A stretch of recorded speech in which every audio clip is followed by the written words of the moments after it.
Bienvenidos a la última agenda económica AM de esta semana acá en CNN Chile. Les advierto, en cualquier momento la agenda económica se puede transformar en una agenda deportiva. Si es que durante estos minutos la FIFA entrega su primer veredicto, digamos, por el conflicto entre Ecuador y Chile. Ustedes saben de lo que me refiero. La polémica nacionalidad del jugador Byron Castillo, si es ecuatoriano, si es colombiano. Bueno, si es que la FIFA en estos minutos informa su determinación al respecto, se lo mostraremos acá en CNN Chile. Mientras tanto, vamos con información económica y vamos a partir por la encuesta CEP. Lo primero es lo que ustedes ven en titulares. Para los chilenos, el segundo tema, después de la delincuencia, el segundo tema que más urgencia le tiene que poner el gobierno para resolver son las pensiones. Concordamos absolutamente, tiene que hacerlo. Sabemos que la reforma debiera estar en agosto, la hemos desarrollado en Agenda Económica esta semana con información muy importante, pero simplemente recalcar que esa es la segunda prioridad de los chilenos para resolver. Además, les quiero contar que los chilenos está subiendo su percepción de que la situación económica está mal. Eso es lo primero que les quiero mostrar en la siguiente gráfica, con una curiosidad que generalmente se da en la encuesta CEP. A los chilenos, cuando se les pregunta cómo es la situación personal, los que contestan que está mala o muy mala, 27%, uno de cada cuatro. Ahora, si le preguntan cómo está la situación país, los que dicen que está mala o muy mala es 58%. Siempre se da en la encuesta CEP que la evaluación del país es mucho más mala de la evaluación personal. No sé por qué se da eso. ¿Será algo medio psicológico? ¿Será que quizás a las personas les da vergüenza decir que su situación es mala, cuando en verdad creen que la situación general es mala? No lo sé, pero siempre se da eso. Incluso pasa cuando las personas dicen, y en 12 meses, ¿cómo estará su situación personal económica? Los que dicen que será peor o mucho peor, 22%, uno de cada cinco. Pero cuando hace la misma pregunta para la situación económica del país, los que dicen que estará peor o mucho peor, 42%. ¿Ven? Siempre se piensa que el país está peor que uno, al menos en la situación económica. Ya, eso por una primera parte de la encuesta CEP. Vamos a ver ahora otra gráfica con un resumen de distintas informaciones. La primera, obviamente, en el aspecto político, tiene que ver con la Constitución, el plebiscito salida. En las líneas del medio lo pueden ver. Apruebo 25%, rechazo 27%, empate técnico. Pero miren la primera línea. Cuando se le pregunta a los chilenos cómo ven el país, 83% creen que está estancado o en decadencia. 8 de cada 10 chilenos. Muy decidor ese porcentaje. Y también es muy decidor la última línea. El segundo personaje político con la mejor evaluación positiva, con un 34%, es Mario Marcel, el ministro de Hacienda. Y además también es el segundo dentro de los personajes políticos con la menor evaluación negativa. Son las dos cosas que se coinciden para mostrar el buen momento del ministro de Hacienda. Y ese buen momento ojalá se traduzca también en un buen trabajo, porque va a liderar reforma tributaria, va a liderar reforma de pensiones y va a tener que conducir económicamente al país con alta inflación y un muy bajo crecimiento este año y a lo más estancamiento el próximo, 0%. Eso es lo que proyecta el Banco Central. Y recordemos que hasta hace unos pocos meses Mario Marcel era el presidente del Banco Central, así que debe tener una visión bastante parecida a la del ente emisor. Bueno, eso la encuesta CEP. Ahora quiero mostrarles una última parte de la encuesta y que no la pudimos resumir en una gráfica, sino que se las vamos a mostrar directamente desde la encuesta CEP. Es la página 18 de la encuesta y que muestra algo que quizás se estén preguntando los chilenos. ¿Qué es lo que hay que preferir? ¿El esfuerzo individual, por más que eso perjudique un ingreso igualitario entre los chilenos? ¿O hay que preferir siempre un ingreso igualitario sin primar el esfuerzo individual? Eso es lo que vemos acá. Y ahí por eso le preguntan, ¿dónde se ubicaría usted en una escala de 1, que significa que los ingresos deberían hacerse más iguales, sin premiar el esfuerzo individual, o en una escala de 10, donde es todo lo contrario, que se premie el esfuerzo individual, aunque haya importantes diferencias de ingresos? Bueno, 49% de los chilenos se ubica mucho más preferente a que se premie el esfuerzo individual, aunque haya importantes diferencias de ingresos. En el otro extremo vemos que 22%, uno de cada 5, señala lo contrario, que los ingresos deberían hacerse más iguales, aunque no se premie el esfuerzo individual. Y un cuarto de los chilenos, 25%, se ubica entre medio. Esto es bastante importante porque está también en la concepción misma que tienen las personas respecto a formas de vida, a formas de compensación por el trabajo. También esto tiene mucho que ver con la reforma de pensiones, capitalización individual o fondo colectivo.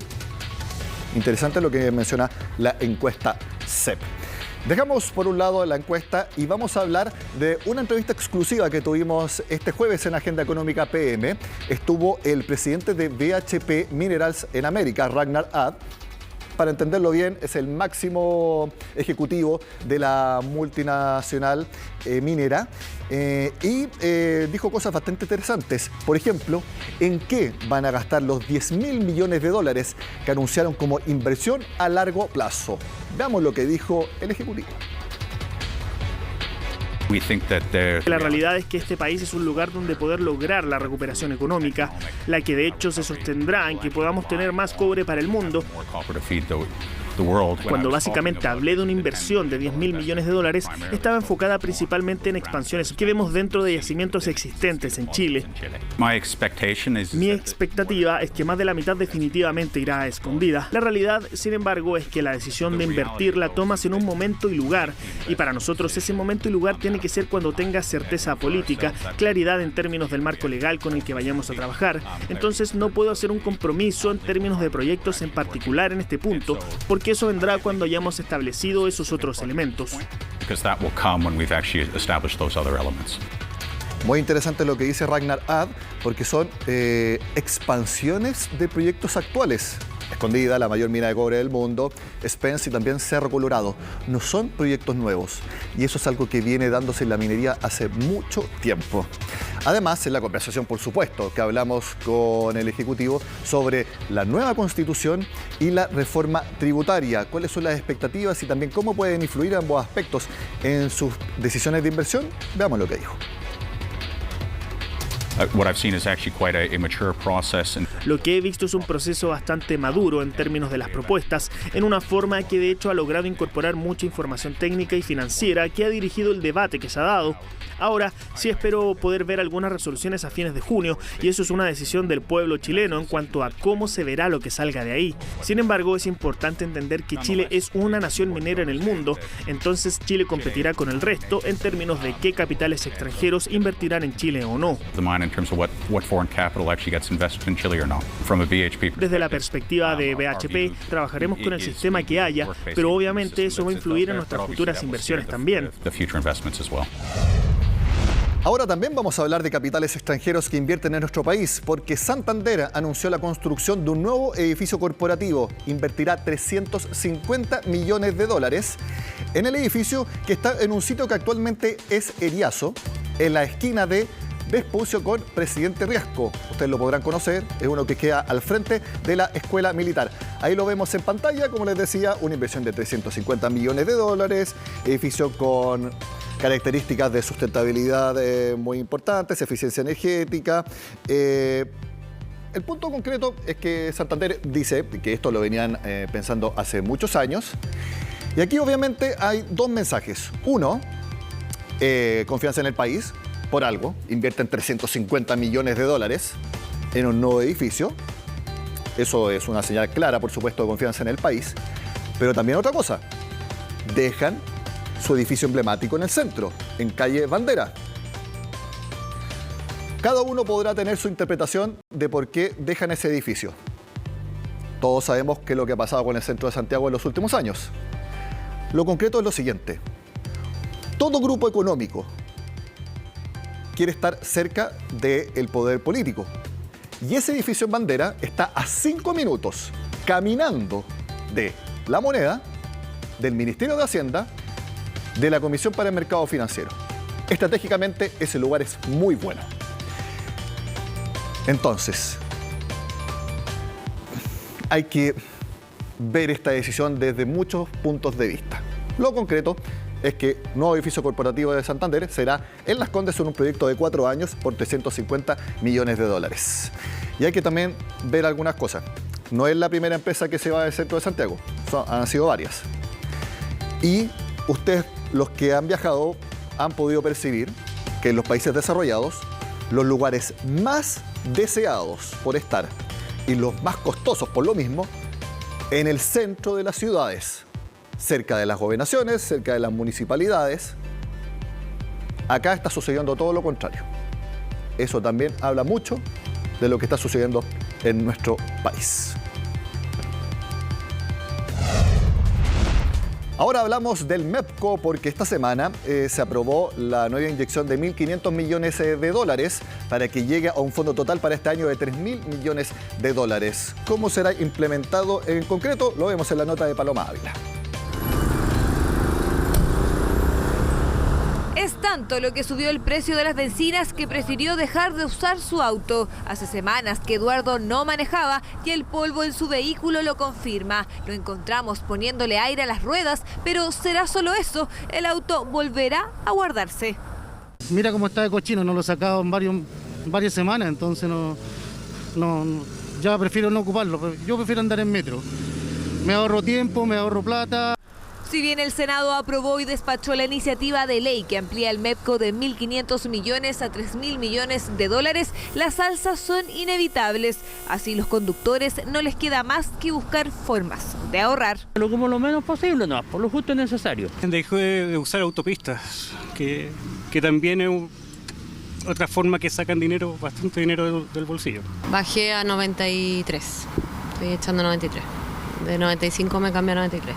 Con la iniciativa aprobada este miércoles se evitó un alza de 400 pesos por litro de benzina que estaba pronosticada para la próxima semana. La ley permitirá limitar los precios hasta por lo menos octubre y como máximo hasta fin de año. Eso va a significar que durante las próximas semanas los precios de las gasolinas no van a seguir subiendo a lo que están subiendo los precios a nivel internacional, sino que a máximos de entre 10 y 12 pesos semanales. Incremento provocado mayoritariamente por el conflicto entre Rusia y Ucrania, que al parecer está todavía lejos de terminar. Aún así, los expertos creen que no será necesario volver a aumentar los recursos del MEPCO por tercera vez, esfuerzos que de todas formas no frenan las alzas por completo. En vez de ser 7 pesos como estábamos habituados, ahora va a ser 12 pesos de traspaso semanal.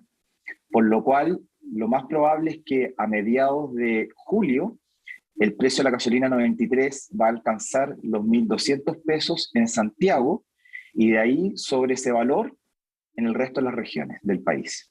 Ante este escenario, solo queda buscar formas de aminorar los gastos, aunque eso signifique también disminuir las comodidades. Está el transporte público, bicicleta y caminata si el viaje es relativamente corto, o compartir autos, coordinarse y aprovechar esta oportunidad para contaminar y congestionar menos. Esa es una de las soluciones, al igual que ocupar el auto solo cuando sea necesario. También los expertos recomiendan, si el trayecto debe hacerse necesariamente en vehículo, viajar en horarios de menor congestión. Así se evitan los tacos y se consigue un rendimiento más eficiente del vehículo. Como sabemos, la benzina es parte importante de la cadena de costos. Por eso también ha sido parte importante de la alta inflación que tenemos en nuestro país. Al regreso de la agenda económica hablaremos de ese, que ha sido el tema más importante de la agenda económica de esta semana.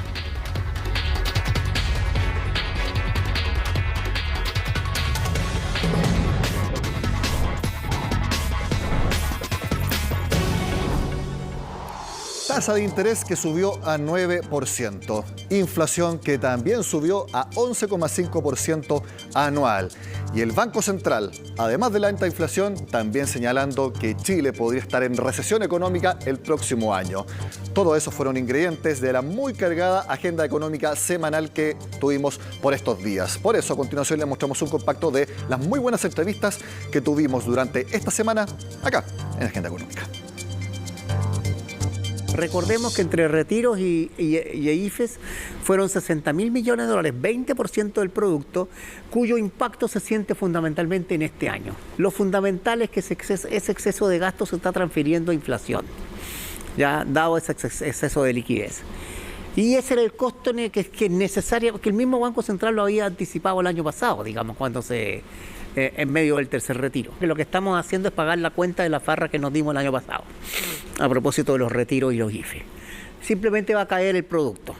Entonces realmente lo que tenemos que hacer es lo que está haciendo el Banco Central es jugársela por estabilizar la economía. ¿Qué es lo que le ha pasado al Banco Central? En mayo muchos analistas esperábamos, me incluyo, que las importaciones se ajusten más y que llegaran a cero. ¿Ya? Pero no, están todavía en 17%, razón suficiente para subir la tasa en 75 puntos base. En junio hay caída de las importaciones, al final es el mejor indicador de demanda, además el más oportuno.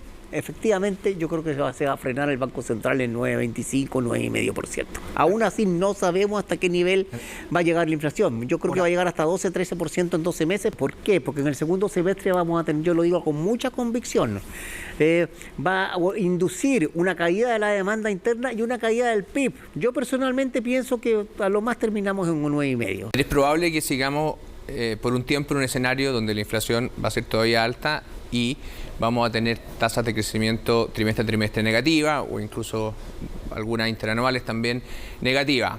¿Llamaría eso o no estanflación? Hay una discusión, ¿verdad? Mucha gente lo llama así. Para mí una estanflación es un fenómeno algo más complejo que tiene que ver con cosas más estructurales. Esta caída en el PIB es principalmente porque tenemos que deshacer este aumento de la actividad muy por sobre el potencial que está causando muchos problemas y lo vemos patentemente en los altos niveles de inflación. Un 60-65% de la mayor inflación tiene que ver con cosas más bien locales, que afectan tanto por el lado de la demanda como por el lado cambiario. El resto tiene mucho que ver con la mayor inflación global y especialmente con el precio de la energía y los alimentos, siendo el de los alimentos probablemente el que más nos ha sorprendido. Cuando tú calibras esa tasa en 9% o en 9,5% o sea, lo que llegue, tú estás tomando en consideración la debilidad que la economía tiene en el mediano plazo y estás tratando de que el ajuste sea de la manera más sana posible. No me va a decir cuándo, pero ¿es probable que el Banco Central empiece a bajar la tasa de interés el próximo año? Es probable entre fin de este año e inicio del próximo que ya veamos signos claros de menor inflación y una actividad más controlada. Deberían haber o podrían haber ajustes de menor magnitud que los que vimos. ¿Qué significa eso? En el mercado dicen que puede ser hasta 9,25 o algunos hasta 10,5%, bueno, entonces la dispersión es alta. Ese comunicado tiene dos partes, ¿verdad?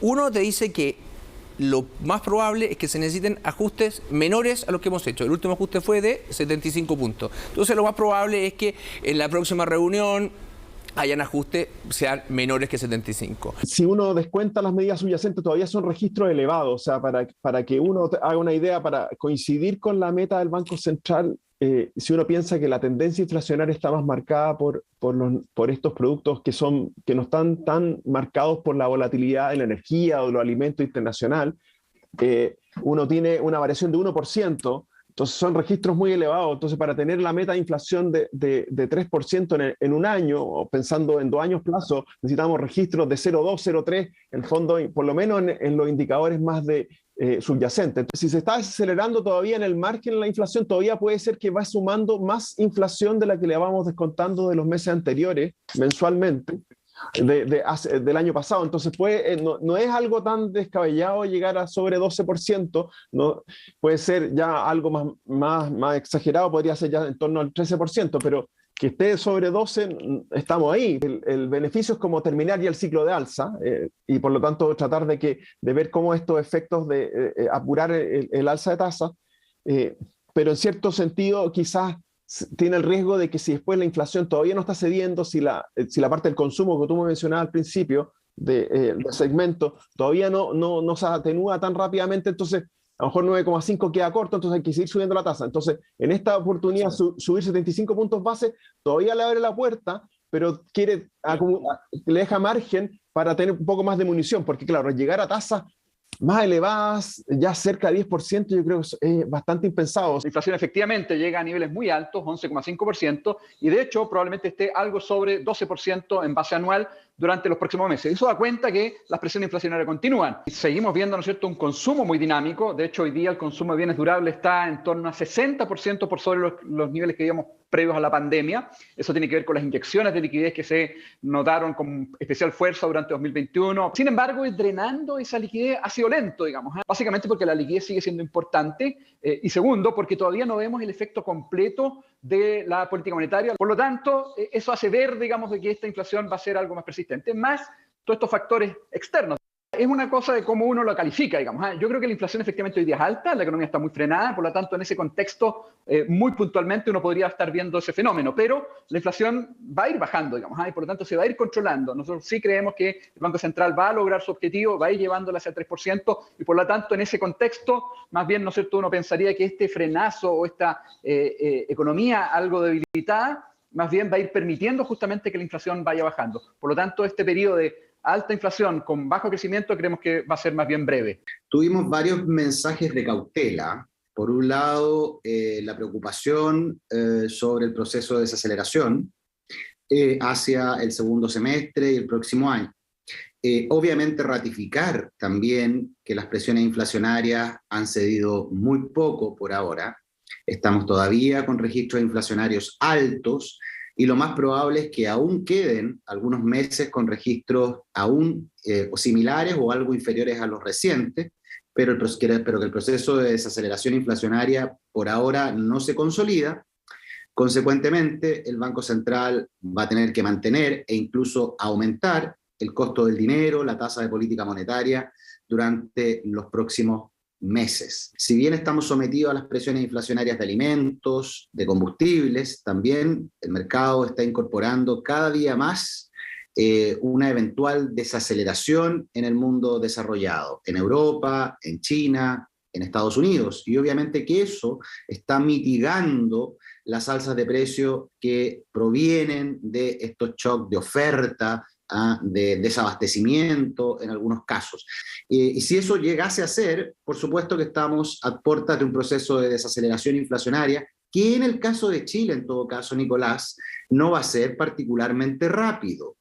No va a ser particularmente rápido, y esto tiene que ver con la inercia inflacionaria que caracteriza a la economía chilena. Estamos bastante indexados a la inflación pasada y ya estamos con inflación altísima. Por lo tanto, el proceso de desaceleración inflacionaria, de convergencia inflacionaria hacia 3% va a tomar un tiempo. La última vez, y eso es importante que la gente lo entienda, la última vez que la inflación se cayó en Chile fue porque tuvimos una recesión global.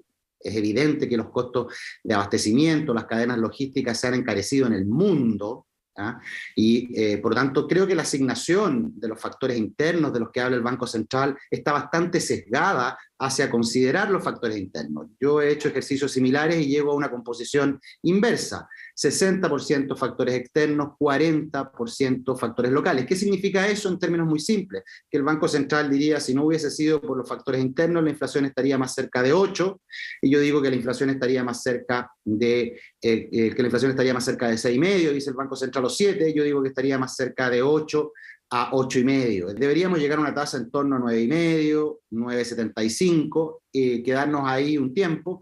Y lo que es importante acá es que si es que el proceso desinflacionario y la actividad se desacelera, como señala el Banco Central, yo disiento respecto al proceso de recorte de tasas. Creo que el Banco Central, así como fue muy proactivo y muy rápido y acelerado subiendo la tasa, uno de los bancos centrales más agresivos a nivel internacional, intentando controlar la inflación, lo mismo creo yo va a ocurrir cuando se vean los primeros signos de desaceleración.